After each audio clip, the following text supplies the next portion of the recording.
It's Nash. I wasn't really digging my last video. It was something that I put together really quickly, and the lighting was bad, and I just wanted to redo a little bit of that last video, and I think I'm going to take that one down and just make it a little more succinct. So I wanted to talk a little bit about my working out and what I've done to work out. I started doing high intensity interval cardio, interval training, so HIIT, H-I-I-T. I want to cut weight. I want to lose fat that distributed in the wrong places, during my first puberty.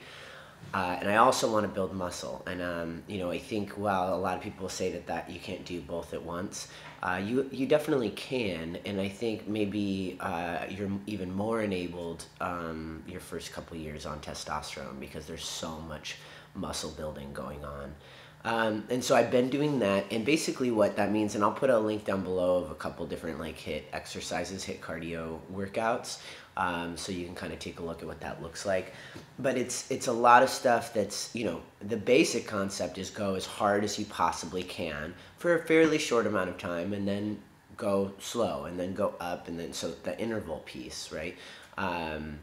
And you're doing things not like just like, you can imagine the difference between like a marathon runner's body and a sprinter's body. So you're going for like what the sprinter is doing in terms of the way that person is training their muscles.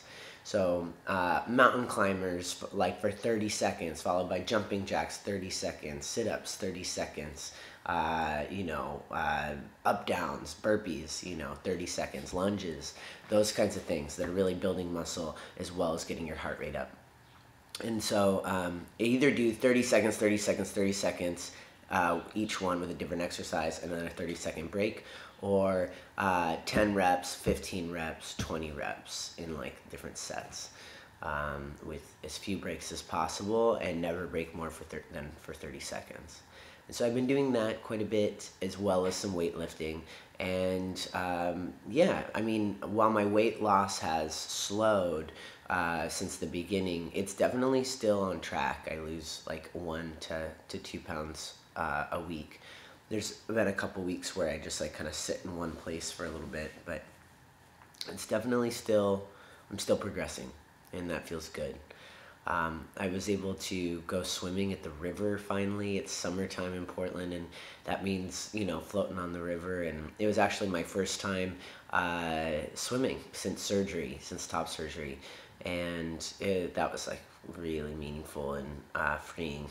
Just a really wonderful experience to just take my shirt off and jump into the river. And, last year at this time, I wouldn't have been swimming with my friends. I would have been like on the beach, reading or whatever, or maybe like stick my feet in. I just really I haven't been swimming in a really long time. And when I did, it was because it was just like dreadfully hot, and I couldn't help myself. So, that was really amazing. And while I'm not quite a year post-op, and I've been really cautious about putting my scars in the sunlight, I'm 10 months post-op, so it felt fine. I just went for it. Worth it. I got my documents updated. I went through the court system and got my name and gender designation updated, and have since had to kind of go through that process of getting every single thing updated. So getting updated with the Social Security Administration, with the state of Oregon, and on my driver's license, with my job, with my banks, and with my passport. I'm going out of the country in December, and so I had to get my passport updated, and then they sent me a letter back and said that my doctor's letter wasn't sufficient, so I had to get another doctor's letter. And it's been a royal pain. I mean, that shit is on everything, and some places make it really easy to update, and other places make it really difficult. So it's a pain in the butt, but I'm getting it done. My college, Lewis and Clark College, my alma mater, required their policy required that I have bottom surgery before updating my student record, which is outrageous. So I made a big stink, and they're assessing their policy. They're going to rewrite it, I think. So hopefully that goes through.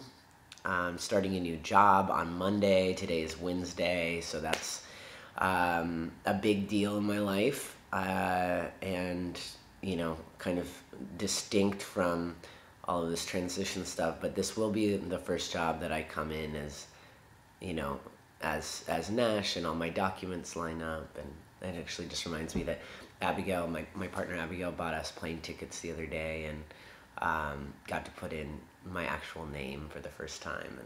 And that's just really exciting. Just kind of those barriers that I've been so used to. And I never actually used my legal name. My given name was not a name that my parents ever used for me. So I've actually never had the name that I use reflected on my identification, and that's been really cool. I mean, it really there are so many barriers when that happens, and it's been really nice to see those kind of wither away. In terms of document updates, document changes, the one thing I do want to mention, because I was really confused by it, is selective service. So if you change your gender designation to male and you're 26 or older, you need to get an excusal letter from the selective service system. So that's the draft, basically. All males in the U.S. 18 to 25 need to sign up for selective service. But if you were assigned female at birth, you have an excuse, and you can get a letter that excuses you from registration. And you can use that when, mostly it's going to come up when you're applying for federal financial aid. Some folks might want to see proof that you were exempt, and it's fairly easy. I'll put the link down below. You just you fill out a form. You have to check mark a box that says transsexual, but some people use that, self-identify using that term. That term does not resonate with me, but I went ahead and checked the box, and I now have my letter, just in case, I want to go to grad school or something like that.